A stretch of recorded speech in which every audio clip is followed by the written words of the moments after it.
In the deepest, darkest corners of the North American wilderness, where the winter wind howls through ancient pines and the snow falls so thick it swallows sound itself, there exists a terror so profound that even speaking its name was once considered dangerous. This is not a monster born from Hollywood imagination or crafted in the pages of a Gothic novel. This is something far older, far more intimate, and infinitely more terrifying. This is the story of the Wendigo, a creature that emerges not from the shadows of the forest, but from the shadows of the human soul itself. It is a being that represents the ultimate violation of everything that makes us human, the final corruption of the bonds that hold civilization together. And unlike the vampires and werewolves of European folklore, the Wendigo is not something that hunts you from the outside. It is something that grows within you, feeding on your desperation until there is nothing left of who you once were. To understand the true horror of the Wendigo, we must journey back to a time before cities and roads carved up the wilderness, back to when the vast forests of the north stretched unbroken from the Atlantic to the Pacific. Here, among the Algonquian-speaking peoples of what we now call Canada and the northern United States, a legend was born from the harshest realities of survival in one of the most unforgiving environments on Earth. But this is not just a story about a monster.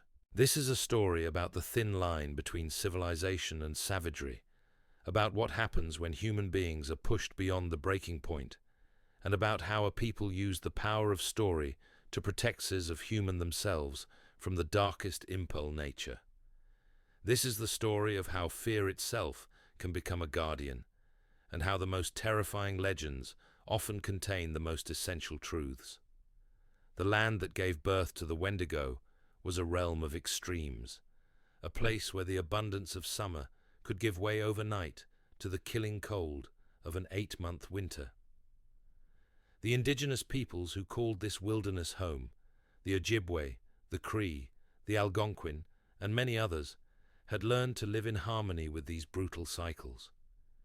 They understood that survival depended not on individual strength, but on the strength of the community, the sacred bonds of sharing and mutual support that could mean the difference between life and death when the temperature dropped to 40 below zero and the snow piled 20 feet deep. In their worldview, the entire cosmos was alive with spiritual forces called Manitou. These were not distant gods dwelling in some far-off heaven, but intimate powers that inhabited every tree, every stone, every breath of wind.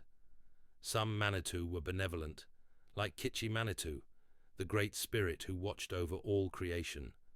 Others were neutral, simply following their own mysterious purposes. But some were malevolent, hungry entities that fed on human weakness and despair. Among these dark spirits, none was more feared than the one whose name roughly translates to the evil spirit that devours mankind. The Wendigo was not just another monster in their pantheon of supernatural beings. It was the embodiment of spiritual imbalance itself, the personification of what happened when a human being became completely disconnected from their community and began to consume others through greed, desperation, or madness. The physical descriptions of the Wendigo that have come down to us through oral tradition are the stuff of nightmares. Imagine, if you can, a figure that was once human, but has been transformed into something utterly alien to life itself. The creature stands impossibly tall, some accounts describing it as 15 feet in height, its emaciated frame stretched beyond all natural proportion. Its skin is the color of ash, pulled so tight over its bones that every ridge and hollow of its skeleton is clearly visible beneath the surface. The Wendigo's eyes have sunk deep into its skull, glowing with a cold, hungry light that speaks of an insatiable need that can never be satisfied. Its lips are either completely missing, chewed away in its endless hunger, or hanging in bloody tatters around a mouth filled with yellowed fangs. The creature gives off a stench of decay and corruption, the smell of death and decomposition that announces its presence long before it can be seen. But perhaps the most horrifying aspect of the Wendigo's appearance is its heart. According to the legends, This of ice, symbolizing the complete vital organ, has been transformed into a block absence of human warmth, compassion, and connection to others. It is this frozen heart that drives the creature's endless hunger, for no amount of flesh can ever warm what has become permanently cold. Some traditions describe the Wendigo as having the antlers or horns of a great deer, though this detail would later be seized upon and distorted by popular culture in ways that would strip away much of the legend's original meaning and power. In the authentic traditions, when such features appear, they represent the creature's connection to the wild, its complete abandonment of human civilization, and its return to a bestial state. The true terror of the Wendigo, however, lay not in its monstrous appearance, but in the method of its creation. For the Wendigo was not born as a monster. It had once been human, just like anyone else. The transformation into this abomination occurred through a process so fundamentally horrifying that it represented the ultimate spiritual corruption, the complete annihilation of everything that made a person part of the human community. According to the most widespread version of the legend, a human being becomes a Wendigo when they resort to cannibalism to survive. But this was not simply a matter of eating human flesh in a moment of desperate hunger. The transformation occurred when someone crossed a spiritual threshold, when they made the conscious choice to treat another human being not as a person deserving of respect and dignity, but as nothing more than meat to be consumed. The act of cannibalism, in the worldview of the Algonquian peoples, was not just a violation of social taboos or religious laws. It was a fundamental rupture in the fabric of reality itself, a break in the sacred reciprocal relationships that held the cosmos together. When someone consumed human flesh, they were not just taking a life. They were destroying their own humanity, severing themselves forever from the web of connections that made civilized existence possible. But the path to becoming a Wendigo was not always so straightforward.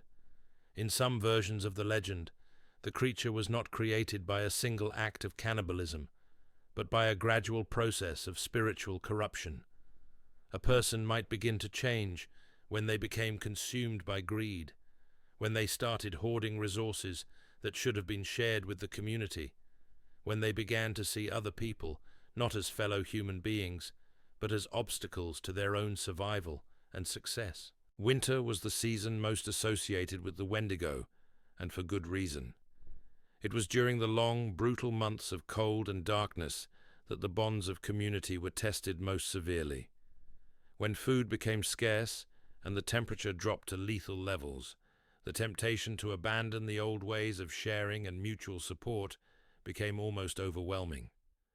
It was in these moments of extremity that the Wendigo legend served its most important function, reminding people of what they could become if they gave in to their darkest impulses. The transformation into a Wendigo was described as both physical and spiritual. As the legend tells it, once someone had crossed the threshold into cannibalism, their body would begin to change. They would grow taller and thinner, their skin would take on that characteristic ashen color, and their eyes would begin to glow with an unnatural light. But more importantly, their spirit would be corrupted beyond redemption. The newly created Wendigo would be consumed by an insatiable hunger that could never be satisfied. Every person they devoured would only make them larger and hungrier, trapping them in an endless cycle of consumption that grew more desperate with each victim. They would lose the ability to speak human language, to recognize friends and family members, to feel any emotion except the driving need to feed. Most terrifyingly of all, the Wendigo would be drawn back to the places and people it had once known. It would not wander randomly through the wilderness seeking prey. Instead, it would return to its former community, to its own family, driven by a twisted parody of the connections that had once made it human. The monster that had once been a beloved son or daughter, husband or wife, would come stalking through the winter night, seeking to devour the very people it had once protected and loved. This aspect of the legend reveals one of its most profound psychological insights. The Wendigo represents not just the fear of external threats, but the terror of internal corruption, the horrifying possibility that someone close to us, someone we trust and love, might harbor within themselves the capacity for ultimate betrayal. It is the nightmare of discovering that the person sleeping next to you has become something that sees you not as a human being, but as potential food. The legend served as more than just a cautionary tale. In the harsh realities of life in the northern wilderness, it provided a framework for understanding and dealing with the genuine psychological pressures that could drive someone to actual cannibalism. Starvation was a real and constant threat, and there were documented cases of people resorting to eating human flesh to survive. The Wendigo legend helped communities process these traumatic experiences and provided a way to identify and isolate individuals who showed signs of dangerous psychological breakdown. In some traditions, the Wendigo was not created by cannibalism, but by spiritual possession. In this version of the legend, the Wendigo existed as an external entity, a malevolent spirit that could enter a person's body and mind during moments of extreme vulnerability. This possession might occur during a dream, or when someone was weakened by hunger, cold, or emotional trauma. The spirit would take control of its victim, driving them to acts of violence and cannibalism while they remained powerless to resist. This possession model of the Wendigo reflected a different but equally important understanding of human psychology. It acknowledged that sometimes people could be driven to terrible acts, not by their own moral failures, but by forces beyond their control. It provided a way for communities to understand that someone might become dangerous without necessarily being evil, that the person who committed horrific acts might still be, in some sense, a victim themselves. The first European encounters with Wendigo beliefs provided a window into a worldview that was fundamentally different from their own. In 1636, French Jesuit missionary Paul Lejeune wrote the first known European account of the Wendigo, describing warnings from Algonquin people about a cannibalistic entity that had been consuming members of their community. These early missionary accounts, while often filtered through European prejudices and misunderstandings, provide valuable historical documentation of how indigenous communities understood and dealt with the threat of cannibalism. The Jesuits were particularly struck by what they saw as a form of madness that seemed to afflict certain individuals during times of extreme hardship. They described people who became consumed with an overwhelming craving for human flesh, who would sometimes ask to be killed rather than risk harming their own families. To European minds, trained in Christian theology and influenced by classical concepts of mental illness, these behaviors seemed like evidence of either demonic possession or psychological disorder. But for the indigenous communities who lived with the reality of the Wendigo legend, these were not abstract theological or medical questions. They were immediate, practical concerns that required decisive action. When someone showed signs of Wendigo transformation, whether through possession or corruption, the community faced a terrible choice. They could try to cure the afflicted person through spiritual intervention, or they could eliminate the threat before it could spread to others. This brings us to one of the most complex and controversial aspects of the Wendigo legend, the practice of Wendigo hunting. Unlike the monster hunters of European folklore, who sought to destroy creatures that were clearly inhuman, Wendigo hunters faced the heartbreaking task of killing people who had once been members of their own community, friends and family members who had been transformed into something that threatened everyone they had once loved. The weight of such decisions fell upon individuals who possessed both the spiritual authority and the terrible courage necessary to act when others could not. These were the Wendigo hunters, shamans and leaders who carried the burden of protecting their communities from threats that emerged from within their own ranks. They were healers who sometimes had to destroy in order to save, guardians who understood that compassion could sometimes take the form of a swift and merciful death. Among the most famous of these hunters was a man known to history as Jack Fiddler, an Ojibwe chief and shaman whose life embodied both the power and the tragedy of this ancient responsibility. Born around 1839 in what is now northwestern Ontario, Fiddler lived during a time when his people still governed themselves according to traditional laws and customs, largely untouched by the expanding influence of European colonialism. Fiddler's reputation as a Wendigo hunter was built over decades of service to his community. He claimed to have confronted and destroyed 14 Wendigos during his lifetime, each encounter a testament to both his spiritual power and his willingness to make the most difficult decisions imaginable.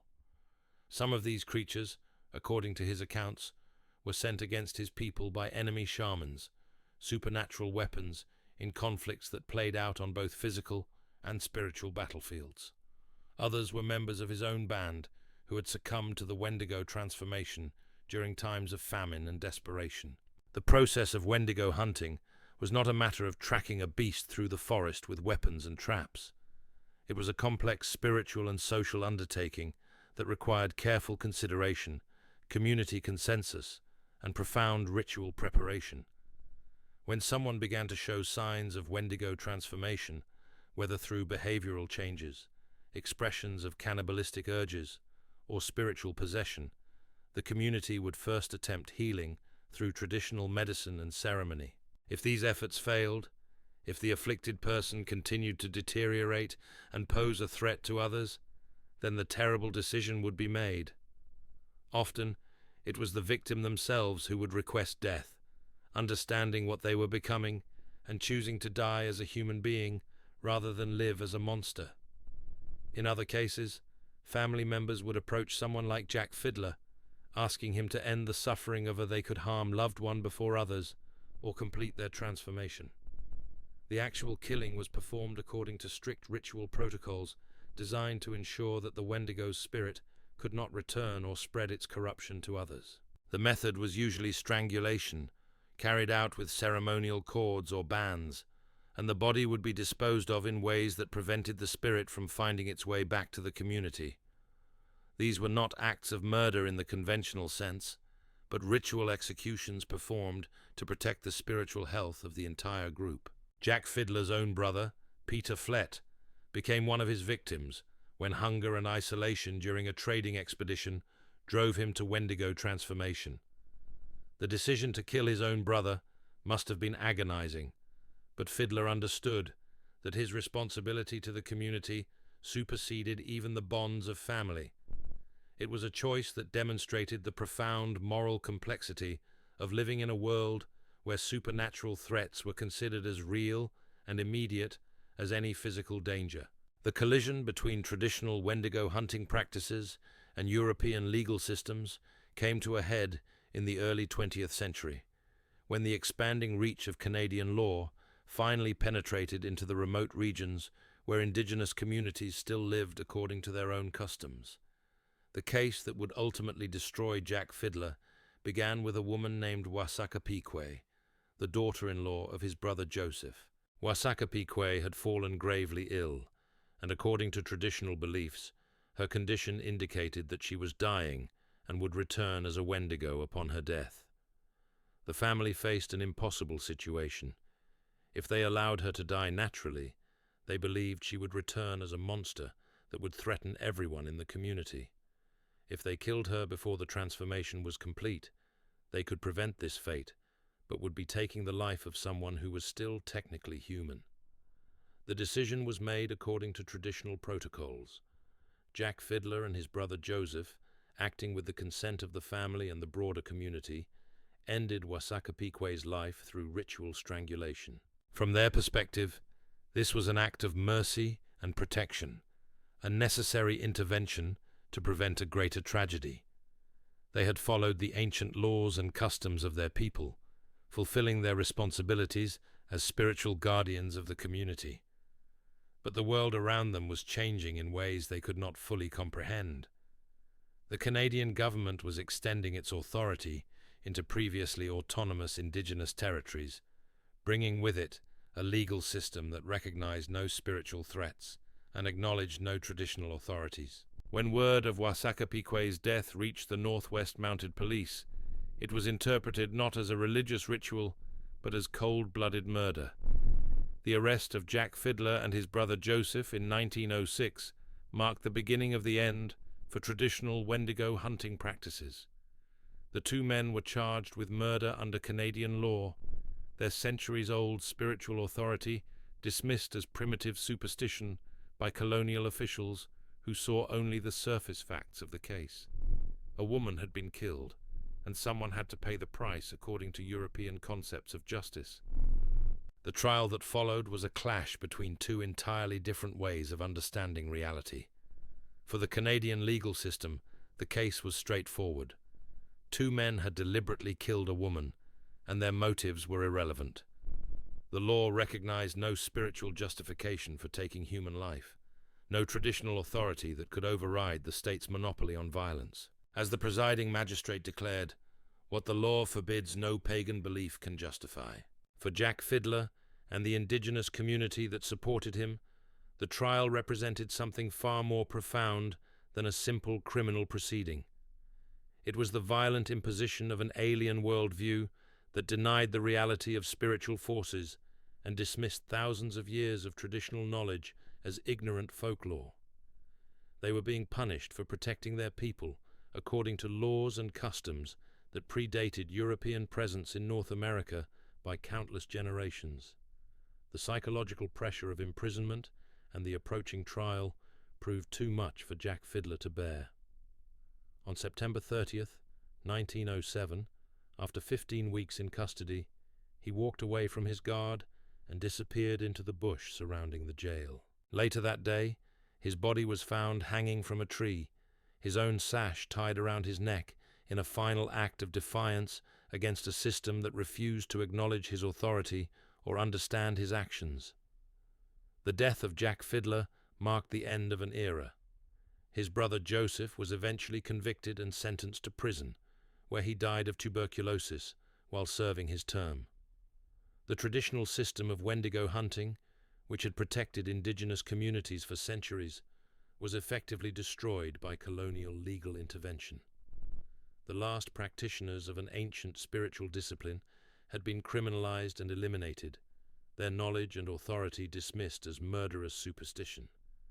But the Wendigo itself did not disappear with the end of traditional hunting practices. Instead, it began to evolve and adapt, finding new forms of expression in the changing world of the 20th century. European scholars and missionaries, fascinated by what they saw as evidence of primitive psychology, began to study and classify Wendigo beliefs according to Western scientific frameworks. The result was the creation of a new diagnostic category known as Wendigo psychosis, described as a culture-bound syndrome characterized by paranoia, anxiety, depression, and cannibalistic urges. This psychiatric interpretation stripped away much of the spiritual and cultural context that had originally given the Wendigo legend its meaning and power, reducing it to a mere symptom of mental illness or nutritional deficiency. Cases like Cree TR, that of Swift Runner, Aepa, who killed and consumed his family during the winter of 1878, were retroactively diagnosed as examples of Wendigo psychosis. Swift Runner's actions seemed to fit the clinical description perfectly. He had access to food supplies, but chose to kill and eat his wife and children instead of seeking help, behavior that suggested psychological rather than environmental factors were at work. The Swift Runner case became foundational in Western understanding of Wendigo phenomena, but it also contributed to fundamental misunderstandings about the nature of indigenous beliefs and practices. European observers focused on the cannibalistic aspects of the legend while ignoring its deeper spiritual and social functions, creating a distorted image that would influence popular culture representations for generations to come. As the 20th century progressed, the Wendigo began to appear in non-indigenous literature and media, transformed from a complex spiritual concept into a generic monster suitable for horror entertainment. Writers like Alg Derleth created fictional versions, Ernon Blackwood and August, that bore little resemblance to their of the creature's authentic cultural origins, establishing patterns of misrepresentation that continue to this day. Modern debates about Wendigo psychosis have raised important questions about the relationship between cultural interpretation and psychiatric diagnosis. Some researchers argue that the syndrome never existed as a genuine mental illness, but was instead a Western misinterpretation of indigenous spiritual practices and beliefs. The controversial nature of these discussions highlights the ongoing challenges of cross-cultural understanding and the dangers of imposing external frameworks on indigenous knowledge systems. Today, many indigenous scholars and activists use the Wendigo as a powerful metaphor for contemporary social and environmental problems. The creature's association with endless consumption and spiritual corruption makes it a potent symbol for critiquing capitalism, colonialism, and ecological destruction. In this modern usage, the Wendigo represents not just individual transformation, but systemic forces that consume communities and destroy the natural world. The evolution of Wendigo symbolism from ancient spiritual warning to modern cultural critique demonstrates the enduring power of indigenous wisdom to illuminate contemporary problems.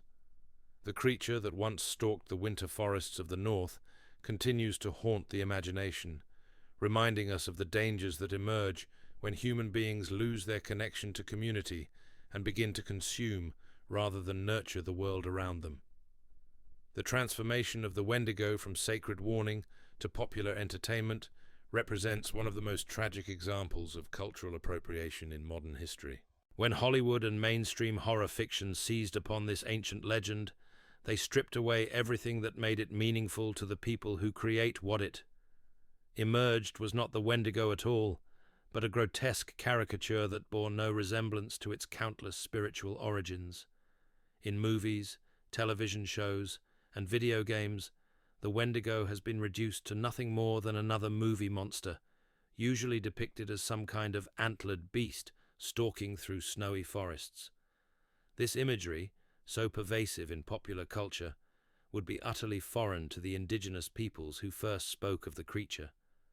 Traditional Wendigo descriptions never included antlers or deer-like features. These additions came from the Western imagination, from creators who understood the legend only through the distorted lens of earlier European misinterpretations. The real tragedy of this transformation goes far beyond simple inaccuracy. When popular culture turns the Wendigo into just another scary creature to be defeated by heroic protagonists, it obliterates the profound spiritual and social lessons embedded in the original legend.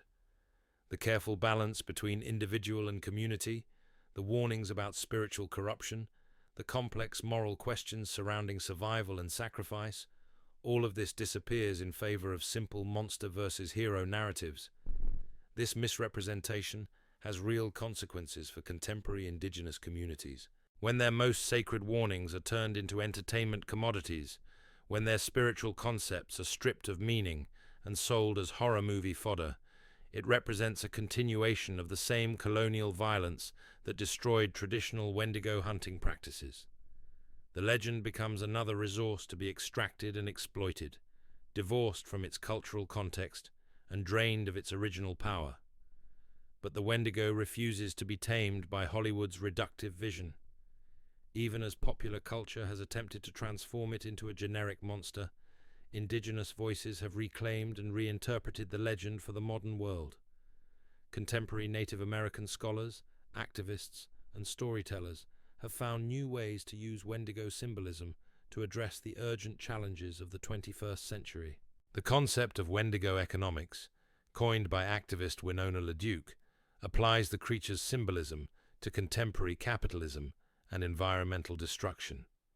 In this framework, corporations become Wendigos, entities that consume resources and communities with the same insatiable hunger that once characterized the cannibalistic monster. The endless growth demanded by modern economic systems mirrors the Wendigo's inability to be satisfied, no matter how much it devours. This modern interpretation reveals how prescient the original Wendigo legend truly was. The indigenous peoples who created this story understood something fundamental about human nature and the dangers of unchecked consumption that remains relevant today. They recognized that the greatest threats to community survival often come not from external enemies, but from internal corruption. From the moment when individuals begin to see others as resources to be exploited, rather than fellow beings deserving of respect and care. The environmental applications of Wendigo symbolism are particularly powerful. Climate change, deforestation, and ecological collapse can all be understood through the lens of Wendigo transformation.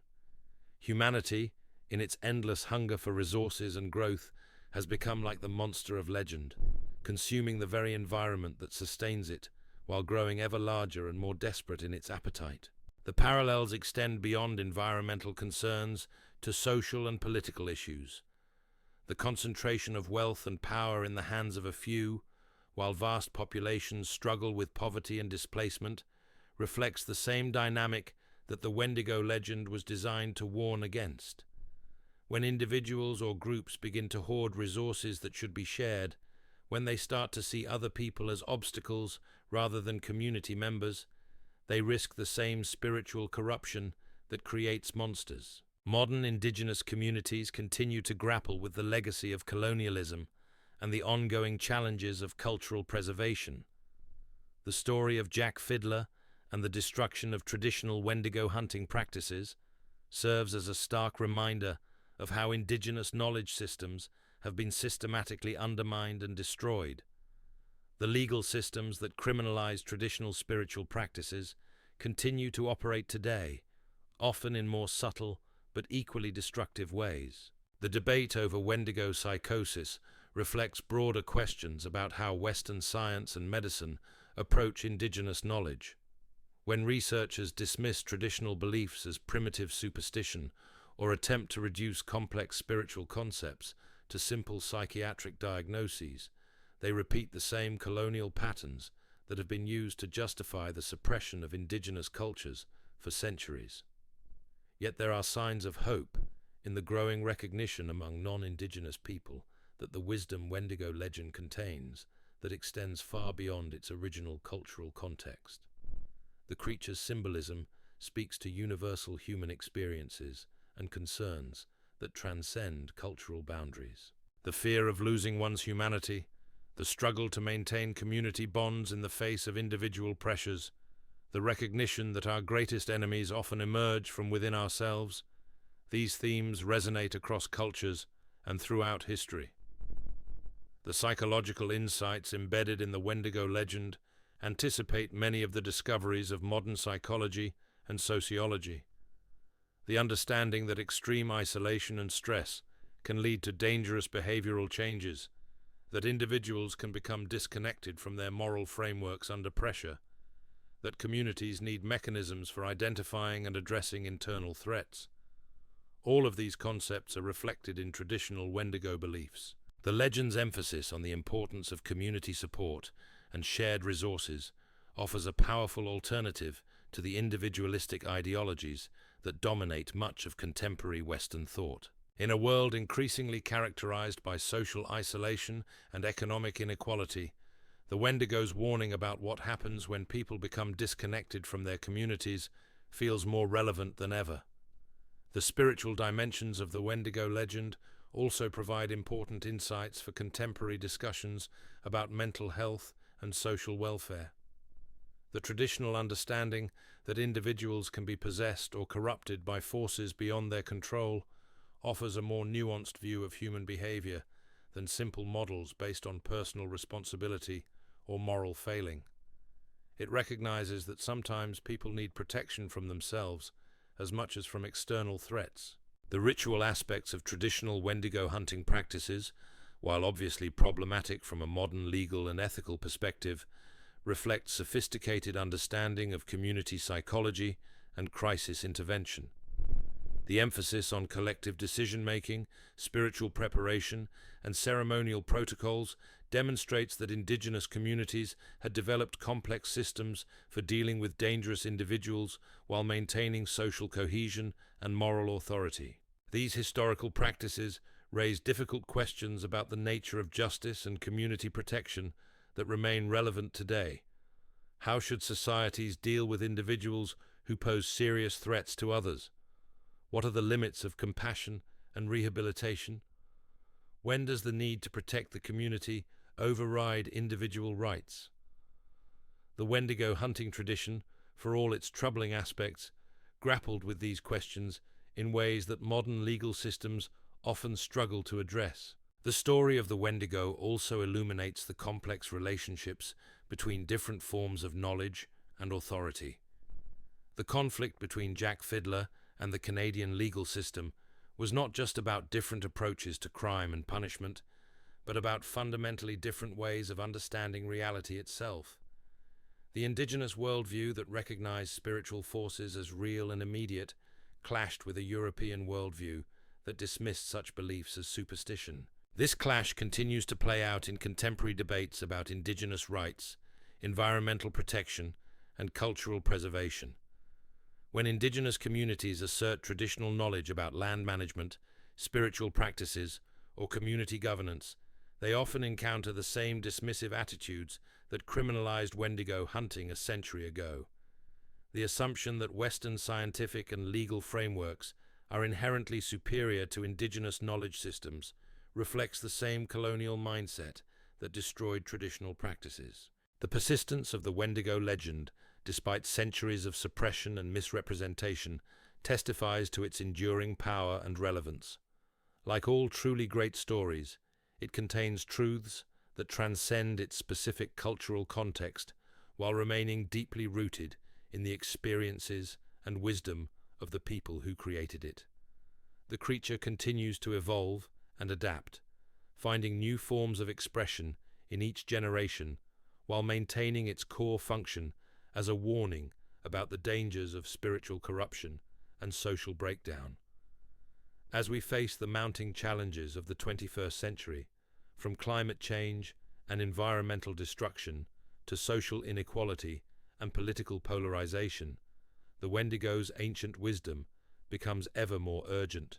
The legend reminds us that our greatest threats often come not from external enemies, but from our own capacity for corruption, that individual survival means nothing without community survival, and that the line between civilization and savagery is thinner and more fragile than we like to believe. The Wendigo stands as a testament to the sophistication and enduring relevance of indigenous knowledge systems. It challenges us to look beyond the surface of ancient stories and recognize the profound insights they contain about human nature, social organization, and our relationship with the natural world. In doing so, it offers not just a warning about what we might become, but guidance about how we might avoid that fate and build communities based on wisdom, compassion, and mutual support. The creature that once stalked the winter forests of the north continues to haunt our collective imagination, but perhaps that is as it should be. Some fears are too important to overcome, some warnings too vital to ignore. The Wendigo endures because it speaks to something fundamental about the human condition, something that no amount of technological progress or social change can eliminate. It reminds us that the capacity for both great good and terrible evil lies within each of us, and that the choice between them is one we must make every day, in every interaction, in every decision about how we treat others and the world around us. The transformation of indigenous spiritual wisdom into psychiatric categories represents one of the most insidious forms of colonial violence, the reduction of complex cultural knowledge to simple medical diagnoses. When European doctors and missionaries encountered behaviors they could not understand within their own framework, they did not seek to learn from indigenous explanations. Instead, they imposed their own interpretations, creating diagnostic categories that stripped away centuries of accumulated wisdom and replaced it with clinical terminology that missed the point entirely. The concept of Wendigo psychosis became a convenient way for colonial authorities to dismiss indigenous spiritual practices while appearing to engage with them scientifically. By framing traditional beliefs about spiritual possession and transformation as symptoms of mental illness, they could maintain their position of cultural superiority while avoiding the uncomfortable implications of taking indigenous knowledge seriously. The diagnosis became a tool of erasure, a way of explaining away inconvenient truths about the reality of spiritual forces and the sophistication of traditional healing practices. This medical colonialism had devastating effects that extended far beyond individual cases. When indigenous communities saw their spiritual leaders dismissed as mentally ill, when their most sacred warnings were reduced to psychiatric symptoms, it undermined the very foundations of traditional authority and knowledge transmission. Young people began to doubt the wisdom of their elders, to see ancient practices as backward superstitions rather than sophisticated responses to genuine spiritual and psychological challenges. The Swift Runner case became a particular favorite of European psychiatrists seeking to validate their theories about primitive mentality and culture-bound syndromes. Here was a perfect example, they claimed, of how indigenous beliefs could drive people to acts of savage violence. The fact that Swift Runner had access to food supplies but chose cannibalism anyway seemed to prove that his actions were driven by psychological rather than environmental factors, that his indigenous worldview had predisposed him to mental illness. But this interpretation missed crucial details that would have been obvious to anyone familiar with traditional Wendigo beliefs. Swift Runner's actions were not random acts of madness, but followed specific patterns that aligned closely with traditional descriptions of Wendigo transformation. His methodical consumption of his entire family, his apparent lack of remorse, his claims of spiritual possession, all of these elements fit perfectly within the indigenous understanding of what happened when someone crossed the threshold into monsterhood.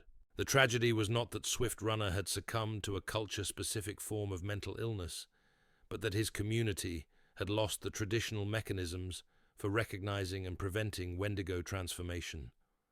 The disruption of indigenous social structures through colonialism had left people vulnerable to spiritual corruption in ways that would have been unthinkable in earlier generations.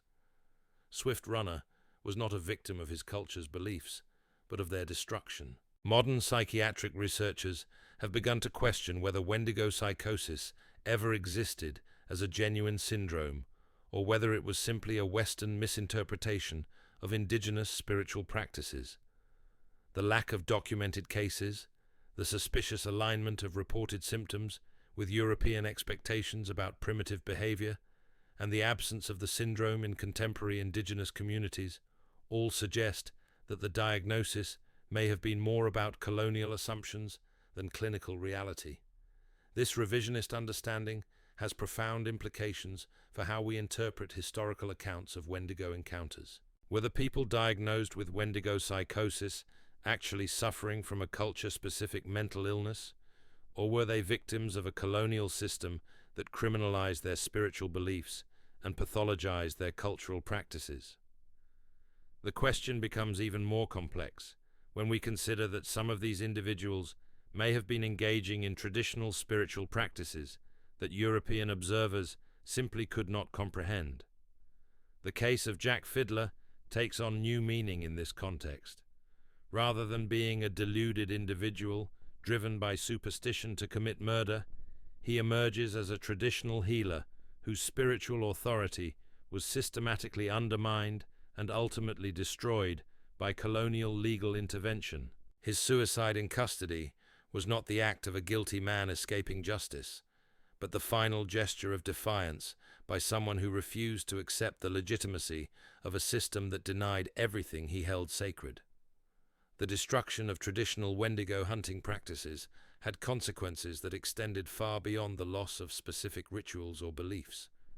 It represented the violent severing of connections between indigenous communities and their ancestral knowledge, the forced replacement of sophisticated spiritual technologies with crude legal mechanisms that addressed only the surface symptoms of social breakdown while ignoring their deeper causes. In traditional indigenous societies, the threat of Wendigo transformation served as a powerful social regulatory mechanism, way of identifying and addressing dangerous psychological and spiritual conditions before they could manifest in violence or social disruption.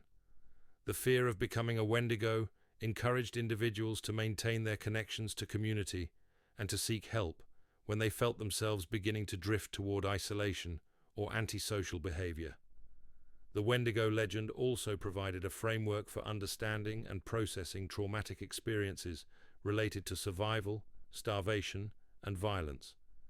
In a world where cannibalism was sometimes a genuine survival option, the legend helped people navigate the complex moral and spiritual implications of such choices. It distinguished between different types of human consumption, recognizing that desperation might drive someone to eat the dead, while warning against the spiritual corruption that came from actively hunting and killing other people for food.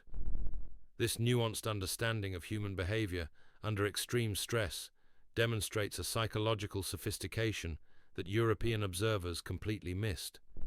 They saw only savage superstition, where indigenous peoples had developed complex systems for maintaining social cohesion and individual spiritual health in one of the world's most challenging environments. The reduction of this wisdom to psychiatric symptoms represents one of the greatest intellectual losses of the colonial period. The environmental context of Wendigo beliefs reveals another layer of meaning that has become increasingly relevant in our current era of ecological crisis. The creature's association with winter, famine, and resource scarcity reflects deep understanding of the relationships between environmental stress amption could trigger psychological and spiritual crises, social breakdown. Indigenous peoples recognized that ecological disruption that threatened the survival of entire communities. This ecological dimension of Wendigo symbolism has found new expression in contemporary environmental activism. Native American scholars and activists use the creature as a metaphor for the destructive relationship between industrial civilization and the natural world. Just as the Wendigo grows larger and hungrier with each victim it consumes, modern industrial society becomes more destructive and resource-intensive as it expands, ultimately threatening its own survival through overconsumption and environmental degradation. The parallel between Wendigo transformation and climate change is particularly striking. Both processes involve the crossing of critical thresholds, beyond which recovery becomes impossible. Just as someone who had become a Wendigo could never return to human form, our planet may be approaching tipping points beyond which ecological systems cannot be restored. The warning embedded in the ancient legend takes on new urgency in the face of contemporary environmental challenges. Corporate behavior often mirrors the insatiable hunger of the Wendigo, with companies that must grow constantly or die, that consume resources and communities without regard for long-term consequences. The logic of endless expansion that drives modern capitalism reflects the same spiritual corruption that the Wendigo legend was designed to warn against, the transformation of entities that should serve human needs into monsters that consume everything in their path. This modern application of Wendigo symbolism demonstrates the continuing relevance of indigenous wisdom for understanding contemporary problems.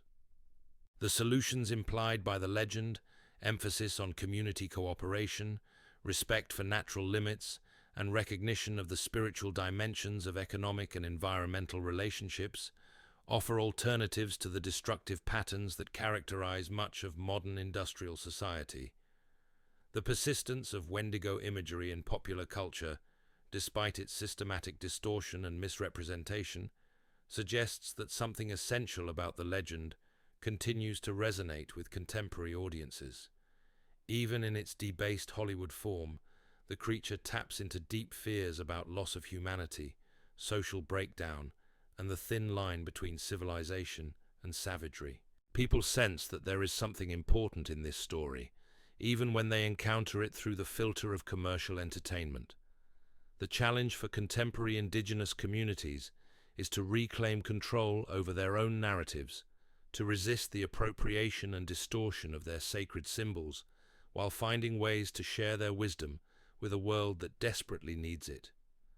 This requires walking a difficult line between cultural preservation and adaptation, maintaining the integrity of traditional knowledge while translating it into forms that can speak to contemporary concerns. Some indigenous storytellers and educators have begun creating new versions of traditional legends that preserve their essential meaning while addressing modern contexts and audiences. These contemporary retellings maintain the spiritual and psychological insights of the original stories while updating their surface elements to reflect current realities. The result is a form of cultural continuity that honors the past while engaging with the present. The digital age has created new opportunities for indigenous voices to share their stories directly, bypassing the filters of mainstream media and academic institutions that have historically distorted or suppressed indigenous knowledge. Social media platforms, podcast networks, and online video channels allow traditional storytellers to reach global audiences with authentic versions of legends like the Wendigo, providing alternatives to the commercialized versions that dominate popular culture. The Wendigo remains with us because it must.